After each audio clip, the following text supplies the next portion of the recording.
नमस्कार, सुदर्शन न्यूज में आपका स्वागत है। मैं हूं मुकेश कुमार और आप देख रहे हैं जवाब तो चाहिए। जवाब तो चाहिए में आज हम बात करेंगे हिंदुस्तान के खिलाफ चल रहे जिहादी साजिश की। इस साजिश के लिए इस्तेमाल हो रहे टूल किट के पहचान की। पिछले दिनों फ्रांस के टेलीग्राम के संस्थापक पाउल डुरोब को गिरफ्तार किया था। इस गिरफ्तारी की वजह फ्रांस की जो समस्या थी वही समस्या हिंदुस्तान की भी है। हिंदुस्तान में भी सोशल मीडिया प्लेटफॉर्म टेलीग्राम और व्हाट्सएप ग्रुप के जरिए आतंक का मॉड्यूल तैयार किया जा रहा है। बारूद से बम बनाने की ट्रेनिंग दी जा रही है। हिंदुस्तान और पाकिस्तान के गरीब और बेरोजगार मुस्लिम युवाओं को आतंकवादी फिदायीन हमलावर बनाने की नौकरी दी जा रही है। कट्टर मुस्लिम मौलवी और मौलाना अपनी जहरीली बातों से मुस्लिम युवाओं का ब्रेन वॉश कर पाकिस्तान में बैठे भारत के मोस्ट वांटेड आतंकियों की लिस्ट में शामिल आतंकी फरहतुल्लाह गौरी के 12 मिनट का जो वीडियो वायरल हो रहा है, उस वीडियो में आप देख सकते हैं, सुन सकते हैं कि टेलीग्राम और व्हाट्सएप के जरिए जो है किस तरीके से आतंक को फैलाया जा रहा है और उस वीडियो को शेयर किया जा रहा है। यह वीडियो खतरनाक है। इस वीडियो को देखकर समझा जा सकता है कि पाकिस्तान में बैठे आतंकियों के मंसूबे कितने खतरनाक हैं। भारत को तबाह करने के लिए फरहतुल्लाह अपने आतंक का जो मॉड्यूल तैयार कर रहा है, उसे इस ग्रुप में शामिल बेरोजगार मुस्लिम युवाओं को साझा किया जा रहा है। उसका ब्रेन वॉश इसके जरिए किया जा रहा है। ग्रुप में भारत के मुसलमानों को देश की मोदी और योगी सरकार के खिलाफ भी बरगलाया जा रहा है। एक दशक पहले जो स्लीपर सेल खत्म सा होता हो दिख रहा था, वह फिर से जाग रहा है। आतंकी ग्रुप स्लीपर सेल की मजबूती से दोबारा तैयार किया जा रहा है। यह आतंकी अपने सोशल मीडिया प्लेटफॉर्म का इस्तेमाल सरकारों के अपराधियों के खिलाफ हो रहे बुलडोजर एक्शन को मुसलमानों के खिलाफ बताकर युवाओं के दिमाग में जहर भरा जा रहा है। उन्हें सरकार और सरकारी संस्थाओं पर हमला करने के लिए तैयार किया जा रहा है। इसी क्रम में रेल और रेलवे ट्रैक को भी निशाना बनाने के लिए मुस्लिम युवाओं को भड़काया जा रहा है। आतंकी फरहतुल्लाह को सुना जा सकता है इस वीडियो में कि किस तरीके से वो रेलवे ट्रैक को निशाना बनाने की बात कह रहा है। आतंकियों के इस मॉड्यूल की जानकारी भारत के खुफिया विभाग और सेंट्रल एजेंसियों को भी है। सूत्रों की माने तो 2023 में फरहतुल्लाह गौरी का एक और वीडियो सामने आया था, जिसके आधार पर एनआईए और दिल्ली पुलिस की स्पेशल सेल ने आईएसआईएस के पुणे मॉड्यूल से जुड़े कुछ वांटेड लोगों को गिरफ्तार किया था। चिंता केवल इस बात की नहीं कि आतंक का यह मॉड्यूल सोशल मीडिया प्लेटफॉर्म पर चलाया जा रहा है, बल्कि चिंता इस बात की है कि भारत के कुछ राजनीतिक दल और उसके नेता अपने बयानों से आतंकियों के इस मॉड्यूल को जाने अनजाने समर्थन देते नजर आ रहे हैं। आज अपने प्रोग्राम में हम चर्चा करेंगे कि आतंकियों के इस मॉड्यूल को खत्म करने के लिए क्या टेलीग्राम और व्हाट्सएप जैसे सोशल मीडिया प्लेटफॉर्म पर लगाना होगा अंकुश। क्या हिंदू आतंकियों के स्लीपर सेल को मिल रहा है विपक्ष से ऑक्सीजन। क्या इस्लामिक आतंकियों की यह साजिश गजवाए हिंद के एजेंडे का हिस्सा है। यह महत्वपूर्ण बात है, करेंगे चर्चा। और चर्चा को आगे बढ़ाने के लिए हमारे साथ कुछ मेहमान होंगे, उनसे मैं आपका परिचय करवाऊंगा। लेकिन पहले हमने इस पूरी जानकारी पर जो सोशल मीडिया पे जिस तरीके से टेलीग्राम और व्हाट्सएप ग्रुप के जरिए जिस ग्रुप में 1200 से 1300 लोग हैं, ये लोग भारत के वो बेरोजगार और गरीब युवा हैं जो पाकिस्तान, केवल भारत ही नहीं बल्कि पाकिस्तान में भी हैं। उन सबको इस वीडियो के जरिए, इस व्हाट्सएप ग्रुप के जरिए, टेलीग्राम ग्रुप के जरिए उनके ब्रेन को वॉश किया जा रहा है और उन्हें फिदायीन बनने के लिए उत्साहित किया जा रहा है। करेंगे चर्चा, लेकिन पहले एक रिपोर्ट देखते हैं।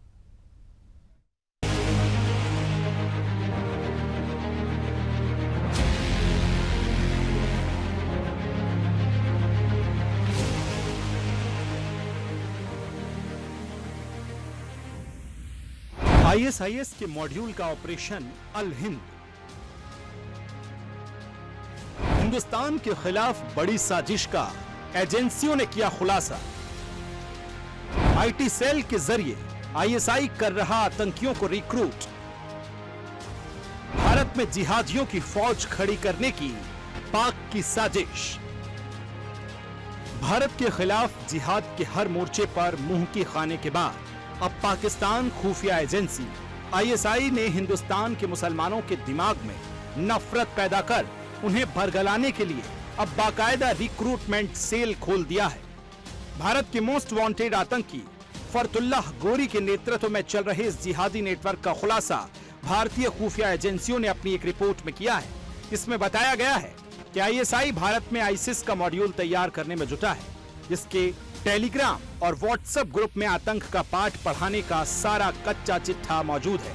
रिपोर्ट की माने तो ISIS का IT सेल अपने टेलीग्राम और व्हाट्सएप ग्रुप के जरिए भारत और पाकिस्तान के मुसलमानों का ब्रेन वॉश कर उन्हें जिहाद के नाम पर मुजाहिद बना रहा है, जिसके लिए मुसलमानों को सबसे पहले भारत में हिंदुओं द्वारा मुसलमानों पर हो रहे अत्याचारों के फर्जी प्रोपोगेंडे के जाल में फंसाया जाता है और इस्लाम के नाम पर हिंदुओं को कुर्फ करने वाला काफिर और दज्जाल बनाते हुए हिंदुओं को मारने की धमकी दी जाती है। ISI द्वारा चलाए जा रहे इन ग्रुपों में तकरीबन 1200 से 1300 मेंबर हैं, जिन ग्रुपों को हर महीने बंद कर अपडेट किया जाता है, जिसके लिए ISI टेलीग्राम वोट का इस्तेमाल करता है। इन ग्रुपों में हिंदुओं के खिलाफ मुस्लिम युवाओं को बरगलाने के साथ साथ हिंदू आस्था पर चोट करने, हिंदू देवी देवताओं के खिलाफ गलत बातें फैलाकर हिंसा भड़काने और हर तरफ के घातक से घातक हथियार बनाने की सीख दी जाती है।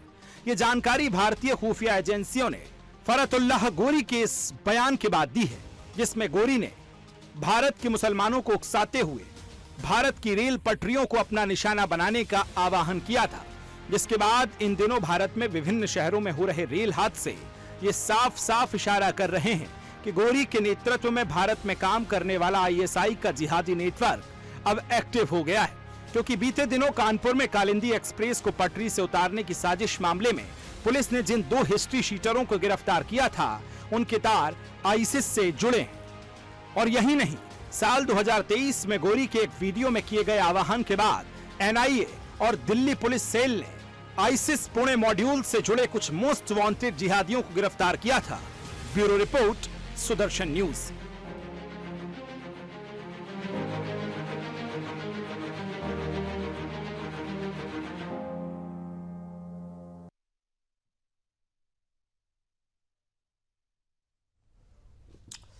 जिस मॉड्यूल के जरिए, जिस मॉड्यूल की चर्चा, जिसका जिक्र इस व्हाट्सएप ग्रुप और टेलीग्राम ग्रुप में किया जा रहा है, उसी तरीके की वारदात जब हम देखते हैं अपने समाज में, अपने देश में हो रहा है, तो चिंता होती है।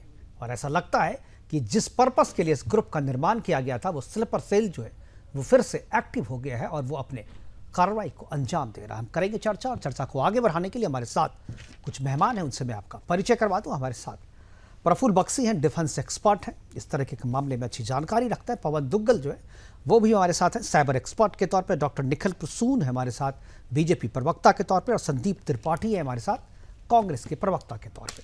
चर्चा की शुरुआत में कांग्रेस के जो प्रवक्ता संदीप त्रिपाठी जी हैं उनके साथ करना चाहूँगा। संदीप, क्या आपको आवाज़ मिल रही है मेरी? जी, मिल रही।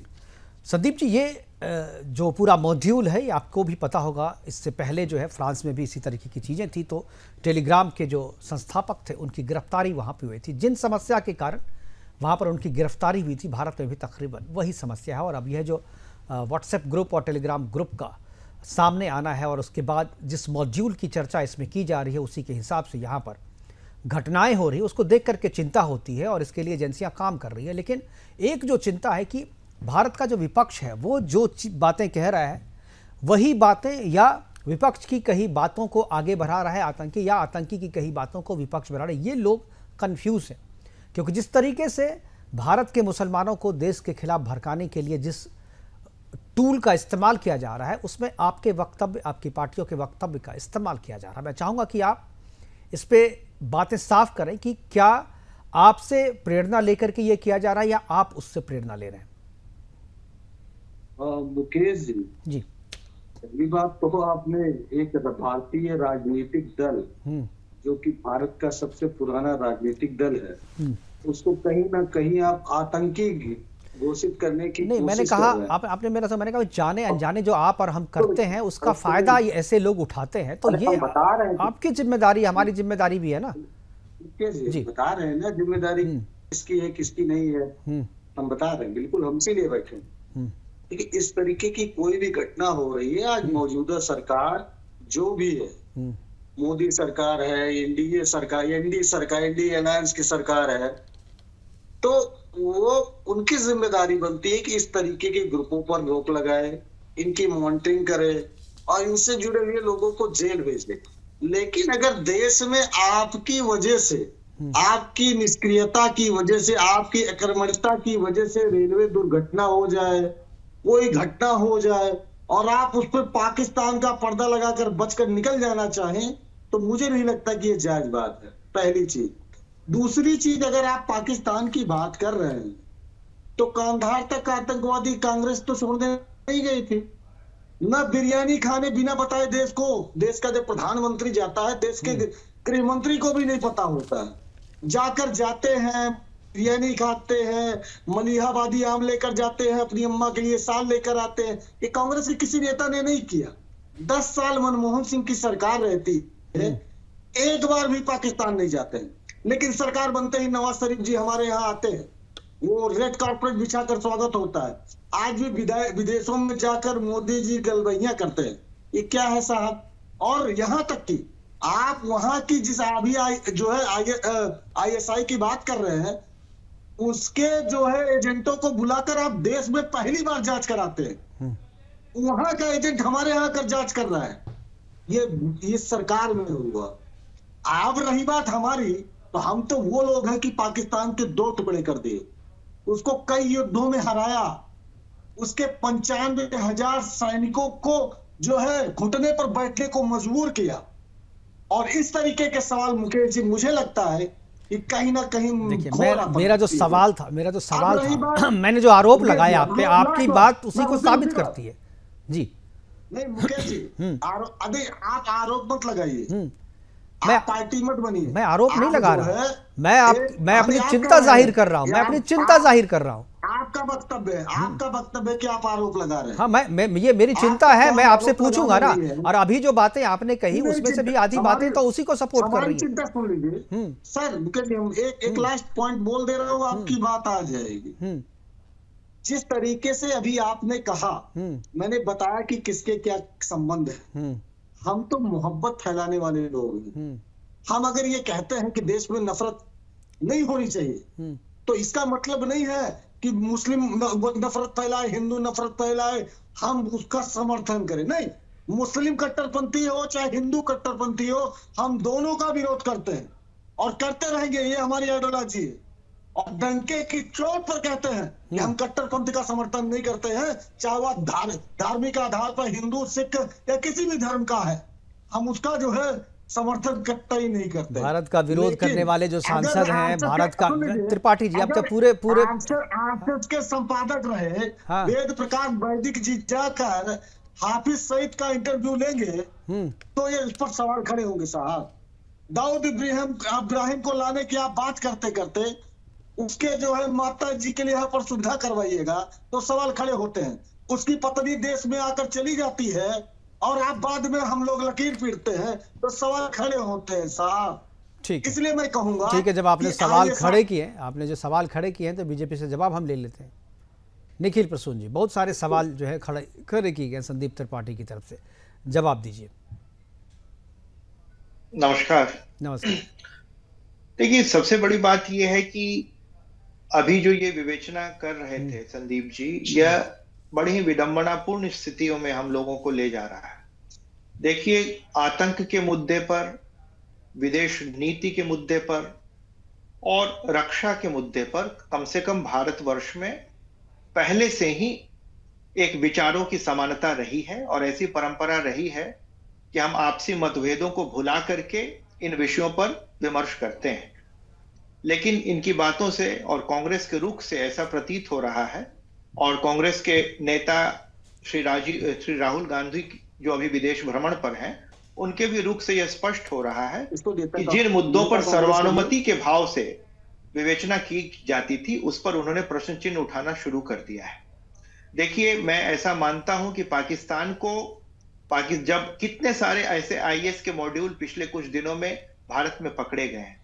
आपको याद होगा दिसंबर 2023 में बेलारी मॉड्यूल था, कम से कम 19 जगह छापे मारे गए थे और उसके बाद उसमें कई लोग अरेस्ट हुए थे और दक्षिण भारत से लेकर के झारखंड तक में जो उनके ठिकाने पाए गए थे, और बड़े बड़े उसमें स्पेशल कैमरा और उसमें माउंटेन बाइक्स और किन किन चीजों का ना उन लोगों के पास खाका था जिसके आधार पर ये कहे बिना किसी विदेशी शह के, बिना किसी विदेशी ताकत के इन्वॉल्वमेंट के ये सब कर पाना संभव नहीं है। रामेश्वरम कैफे ब्लास्ट में आप देख लीजिए, वो बीजेपी का जो पार्टी ऑफिस था कर्नाटक में बेंगलोर में, उसे उड़ाने की साजिश थी, उसमें वो कामयाब नहीं हो पाए तो 1 मार्च को रामेश्वरम कैफे ब्लास्ट हुआ और यहाँ कोलकाता में उसका जो एक ताहा या क्या नाम था उसका, उसे अरेस्ट किया, गिरफ्तार किया गया।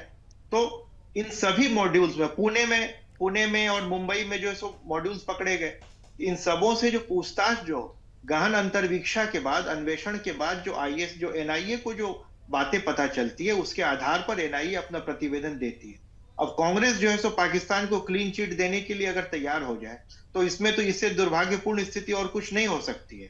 दूसरी बात यह है कि हम लोगों ने एयर स्ट्राइक किया, हम लोगों ने जो सर्जिकल स्ट्राइक किया और बाकी चीजें की, हम लोगों ने डिप्लोमेटिकली पाकिस्तान को आइसोलेट कर दिया और वो पूरी तरह से अभी एक तरह से कंगाली के कगार पर खड़ा हुआ है और पूरे जो उसकी बुरी स्थिति है उसके लिए वो खुद ही जिम्मेवार है।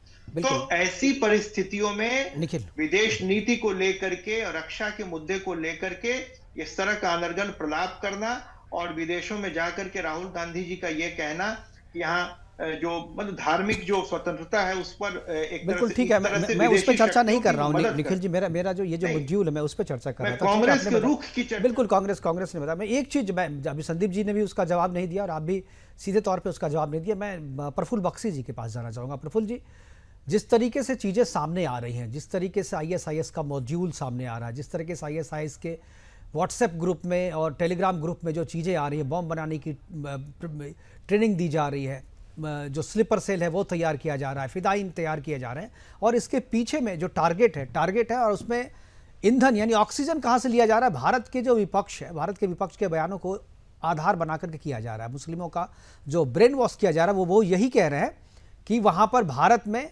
मुसलमान जो सरकार है वो मुसलमानों के खिलाफ है। बुलडोजर एक्शन को लेकर के खास तौर पे उस ग्रुप पे प्रचारित किया जा रहा है। ठीक वही स्टाइल है जो स्टाइल कांग्रेस अपनाती रही है सरकार पे हमला करने के लिए। क्या आपको लगता है कि अभी की जो स्थिति है उसमें ISIS मॉड्यूल जो है वो भारत के लिए बहुत ही खतरनाक है?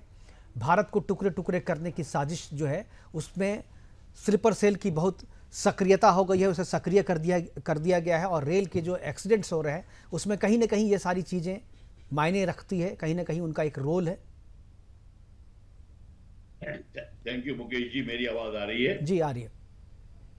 सबसे बड़ी बात यह है कि मैं डिफेंस का, सिक्योरिटी का विश्लेषण तो करूंगा जी, पर मैं न्यूज क्यों दूं आपको? मैं कोई न्यूज रिपोर्टर नहीं है, तो सबको पता है बिल्कुल कि ये क्या कर रहे हैं। ये यहां से तो हमारी थ्योरम स्टार्ट होती है बिल्कुल कि ये कर रहे हैं। और ये क्यों कर रहे हैं?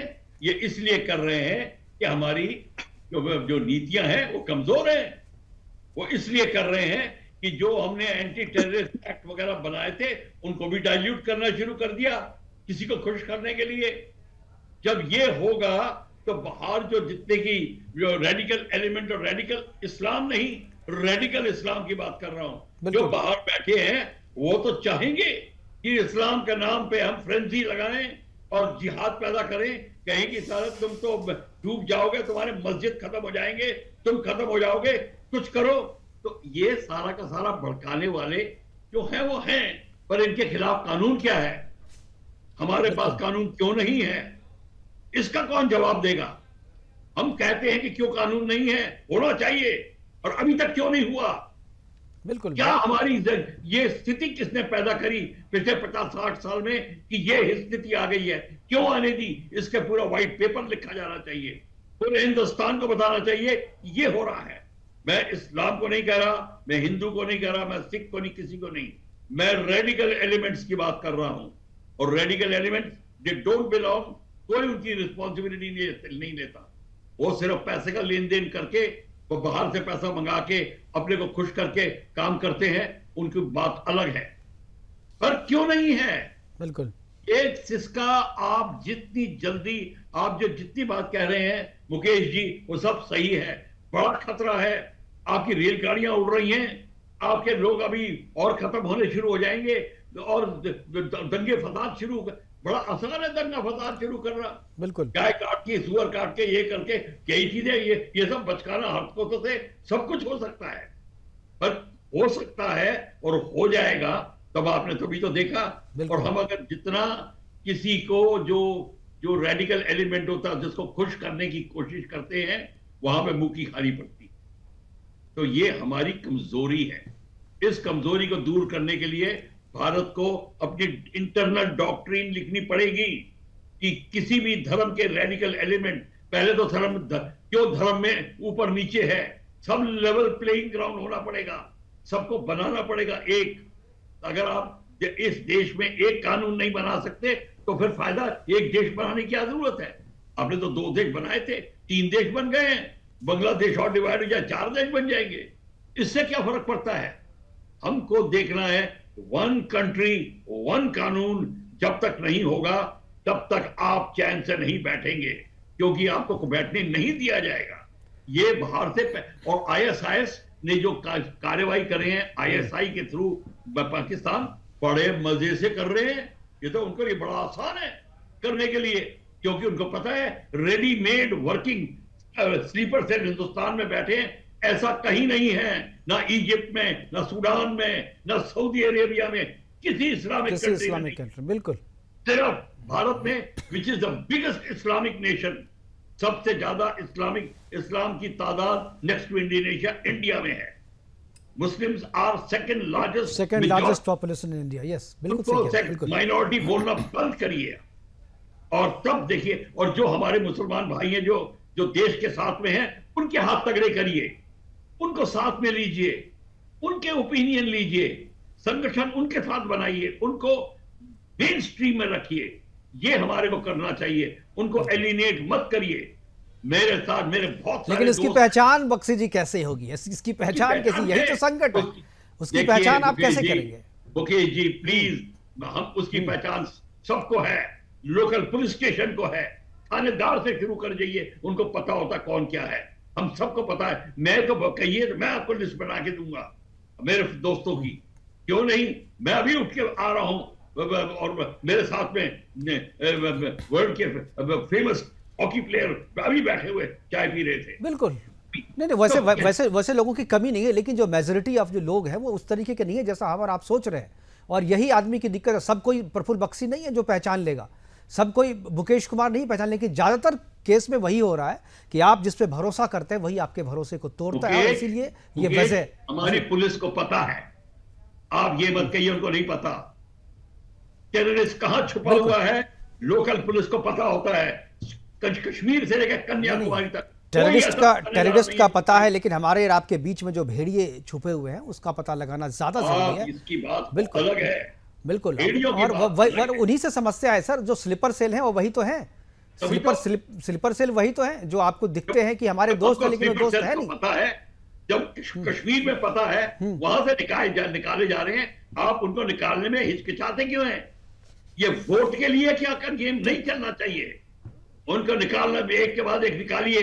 चर्चा करें कि भारत को तबाह करने के लिए आईएसआईएस मॉड्यूल का जो खुलासा हुआ है उसमें किस तरीके से सोशल मीडिया प्लेटफॉर्म का इस्तेमाल किया जा रहा है। पवन दुग्गल जी हमारे साथ जुड़ गए हैं। पवन दुग्गल जी, आपका स्वागत है। और पहले भी हमारी चर्चा इस मुद्दे पर आपसे हुई है, लेकिन अभी जिस मुद्दे को लेकर के, जिस प्लेटफॉर्म को लेकर के फ्रांस ने पवेल को गिरफ्तार किया था, उसी तरीके की समस्या यहाँ भी है। क्या आपको लगता है कि सोशल मीडिया को कंट्रोल करने के लिए जो कानून हमारे पास है, क्या वो लगता है कि वो कमज़ोर है, तभी इस तरीके से, या जो सोशल मीडिया प्लेटफॉर्म के जो जन्मदाता हैं, जो इसको जिन्होंने स्टार्ट किया है, क्या आपको लगता है कि उनकी जिम्मेदारी भी बनती है कि ऐसे प्लेटफॉर्म को उस तरीके से डिज़ाइन करें कि इसका इस्तेमाल गलत कामों के लिए या खासतौर पर आतंक को बढ़ावा देने के लिए ना हो सके? मुझे लगता है कि भारतवर्ष के जो वर्तमान कानून है और कानूनी प्रणाली है जी, वो सोशल मीडिया के दुरुपयोग को निपटने के लिए पूरी तरीके से असक्षम है। ये दूसरी बात है कि भारत का जो सूचना प्रौद्योगिकी कानून 2000 है, उसका संशोधन 2008 में हुआ था, लेकिन तब भी हम लोगों ने कवरेज बहुत कॉम्प्रिहेंसिव नहीं करी। 1 जुलाई 2024 से नए कानूनी प्रकरण लागू हो गए, भारतीय न्याय संहिता लागू हो गई, जहां पर कवरेज ऑफ साइबर क्राइम को थोड़ा बढ़ावा दिया गया है।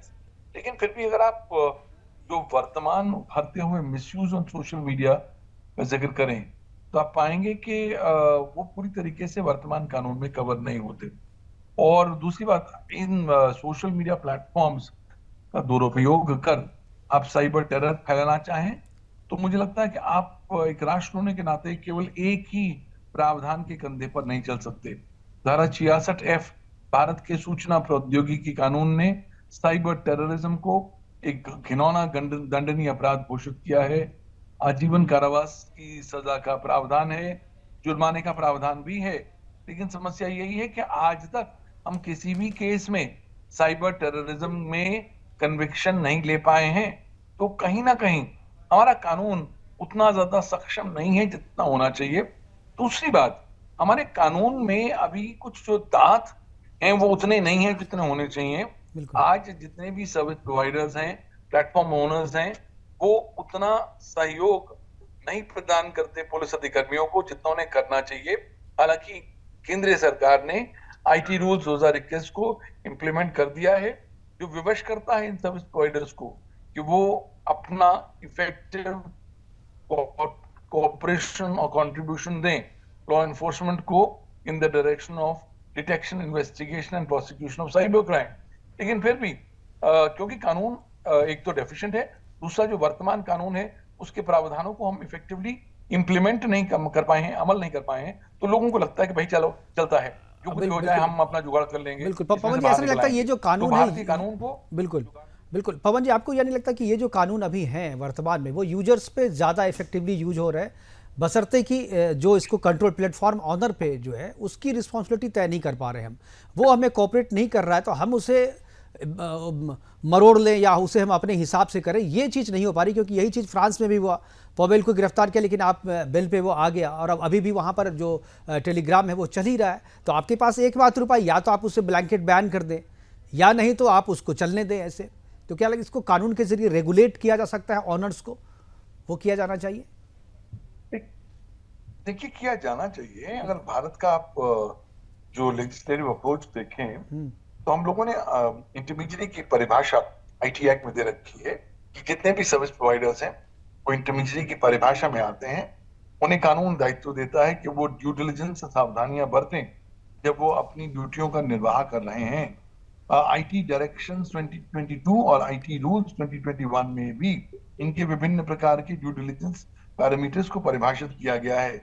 लेकिन क्योंकि हम कानून को इफेक्टिवली इन्फोर्स नहीं कर पाते तो इनको लगता है कि सर ये हम कुछ भी चीज कर सकते हैं। आज तक हम किसी भी सर्विस प्रोवाइडर के खिलाफ कुछ ठोस कानूनी कार्रवाई नहीं कर पाए हैं, खासतौर पर उन सर्विस प्रोवाइडर्स के खिलाफ जो ठेंगा दिखाते हैं लॉ एनफोर्समेंट को और कहते हैं कि साहब आप कुछ भी हमको पत्र चिट्ठी भेज दीजिए, हमने रिस्पॉन्ड ही नहीं करना आपको, ना ही हमने कोई जानकारी देनी है। मुझे लगता है उन प्रकार के सर्विस प्रोवाइडर्स के विरुद्ध आपको ठोस कानूनी कार्रवाई करनी चाहिए। कानून तो आपको अनुमति देता है कि अगर ये सर्विस प्रोवाइडर आपको जानकारी ना प्रदान करें तो उसे को अक्यूज की आप कैटेगरी में लाकर खड़ा कर दें और उन पर कानूनी कार्रवाइयां शुरू करें। लेकिन अभी तक भारतीय अप्रोच जो रही है इन सर्विस प्रोवाइडर्स के प्रति काफी ज्यादा नर्म रही है। अब इस नर्म अप्रोच को गर्म अप्रोच में परिवर्तित करने की आवश्यकता है, तभी संभावित तौर पर हम कुछ इफेक्टिव बिल्कुल और शायद लगता देख पाएंगे। बिल्कुल तभी लगता है इसी का फायदा उठा करके ये जो प्लेटफॉर्म है इसका इस्तेमाल जो है आतंकी भी करते हैं और हम कुछ नहीं कर पाते हैं। निखिल जी हमारे साथ हैं। निखिल जी, क्या आपको लगता है कि कानून के प्रावधानों को मजबूत करने की ज़रूरत है? और एक चीज़ और मैं संदीप जी से और आपसे दोनों जी मेहमानों से पूछना चाहूँगा कि जिस तरीके से पॉलिटिकल मोटिवेटेड जो बयान जो आपके नेताओं के होते हैं उनका इस्तेमाल करके हमारे लोगों को भड़काया जा रहा है, जो लोग हैं उनका ब्रेन वॉश किया जा रहा है, उसको लगाम लगाने के लिए, उसको रोकने के लिए आप लोग क्या कर रहे हैं? देखिए, मुझे ऐसा लगता है कि जो राजनीतिज्ञ हैं उन लोगों को और ज्यादा पूरी गंभीरता के साथ, पूरी जिम्मेवारी के साथ अपने बयानात निर्गत करने चाहिए, क्योंकि इसका इस्तेमाल हमने देखा है कि पिछले एक दशक से जो कुछ नेता हैं हमारे विपक्ष के, उनके बातों का और उनके वक्तव्यों का इस्तेमाल पाकिस्तान करता है लगातार। और कई बार तो यूनाइटेड नेशंस में भी भारत को बदनाम करने के लिए जो नेताओं के द्वारा जो बयानात दिए जाते हैं उसका इस्तेमाल करता है। तो अभी भी मैं इसी कॉन्टेक्स्ट में ये बातें कह रहा था कि जहां की ये देखा गया है कि जब रक्षा, सुरक्षा, संरक्षा और विदेश नीति के मुद्दों पर एकरूपता होनी चाहिए तो उसे कम से कम इस धर्म का पालन विदेश इनको करना चाहिए। दूसरी बात, यहाँ अल्पसंख्यकों का सबसे ज्यादा विकास अगर हुआ है तो पिछले 10 वर्षों में हुआ है, चाहे स्कॉलरशिप की बात हो, चाहे ऑल इंडिया सर्विसेज की बात हो, चाहे जो उनका इकोनॉमिक माली हालत में सुधार की बात है। लेकिन होता क्या है कि जब रेडिकल एलिमेंट्स को पकड़ा जाता है या उनके खिलाफ कुछ कार्रवाई की जाती है तो उसे इस तरह से प्रचारित किया जाता है, चाहे वो कांग्रेस हो, चाहे एआईएमआईएम हो, यहाँ अल्पसंख्यकों को या मुसलमानों को प्रताड़ित किया जा रहा है। तो इसका इस्तेमाल जो है ये पाकिस्तान जैसे देश बराबर करते रहते हैं इसीलिए आऊंगा संदीप जी, किसी आऊंगा भी आपके पास। और देख लीजिए कि आज प्रॉब्लम ये होता है कि जो पढ़े लिखे कुछ रेडिकलाइज्ड इस्लाम जो मुस्लिम हैं, वो उन लोगों ने पूरे कौम को बदनाम कर रखा है। देखिए केरला से जो रिक्रूटमेंट हुई आईएएस में, वो सारा सोशल मीडिया के थ्रू हुआ। सोशल मीडिया के थ्रू जो प्रचार किए जाते हैं, उनको ट्रेनिंग दी जाती है, किताबें दी जाती है, लिटरेचर दी जाती है। हर बार जब भी एनआईए दबिश करती है तो ये सारी चीजें मिलती हैं, तो उसको लेकर के ये कहा जाता है। जब पीएफआई पर जब बैन किया गया, जो कि 2047 तक भारत को एक इस्लामिक राष्ट्र बनाने पर आमादा था और उसकी पूरी कार्य योजना थी, उसको लेकर के जो विपक्ष ने जबरदस्त हाय तौबा मचाया। और उसका फिर सवाल ये उठता है कि इन सब चीजों में आखिर आप जब भारत, अखंड भारत, जहां तक हिंदू मुस्लिम का प्रश्न नहीं है, हिंदू तो कभी ये हो ही नहीं सकता है, असहिष्णु हो ही नहीं सकता है। तो इस तरह से इन्होंने हिंदू आतंकवाद को गढ़ दिया, हिंदू टेरर को गढ़ दिया, और उसके बाद सबका खुलासा हो गया। एक जो है सो सनातन धर्म को एक तरह से बदनाम करने का काम किया, जो पी चिदम्बरम और सुशील कुमार शिंदे के समय में जो हुआ। तो ये सारी चीजें, इसका एक नकारात्मक प्रभाव भारत की छवि पर पड़ा, इसका नकारात्मक हिंदुओं की छवि पर पड़ा। और डिसमेंटलिंग हिंदुइज्म को लेकर के विदेशों में कॉन्फ्रेंस होते हैं, और जितने ये ट्विटर जो पहले था और बाकी चीजें, ये सब लेफ्ट लिबरल कबाल जो है, ये पूरी तरह से परिवारों को तोड़ने पर लगा है, सार्वभौमिक राष्ट्रों को तोड़ने पर लगा है, और ये इलेक्शंस में भी इंटरफेयर करते हैं। और जिस तरह से ये लोग रेडिकल इस्लाम के साथ मिल करके देशों को तोड़ते हैं, और इसका यही नमूना है। और ये सोशल मीडिया के इस्तेमाल अपने हित के लिए कर रहे हैं। इसीलिए जो ये प्रॉब्लम ये है, जो लेफ्ट है और जो रेडिकल इस्लाम है, वो अपनी सहूलियत के हिसाब से कहीं ना कहीं आपस में मिल जाता है, और जब उन अपना प्रभुसत्ता स्थापित करता है तो वो लोग आऊंगा प्रफुल्ल जी, मैं आऊंगा आपके पास जी। तो इस विमर्श को जनता के बीच में ले जाने की आवश्यकता है, इसको जन सामान्य के बीच में सिंपल शब्दों में पहुंचाने की आवश्यकता है। और जो जिन राजनीतिज्ञों ने भारत के संविधान की शपथ ली है, जो संसद के सदस्य, उनके भी मुख से भी ऐसी बातें निकल जाती हैं जिससे कि भारतवर्ष की एकता और अखंडता पर प्रश्न चिन्ह उठ जाता है। तो मैं ऐसे राजनीतिज्ञों से अपील करता हूं कि कृपया अपने ऐसे जो उनके बयानात हैं वो देने से बाज आए। जी संदीप जी।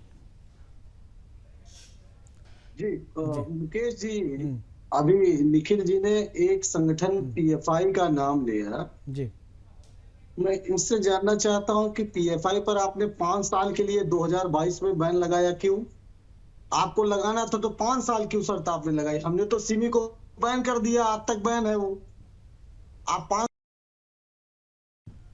5 साल की बैन, मतलब 5 साल में वो सुधर जाएगा संगठन?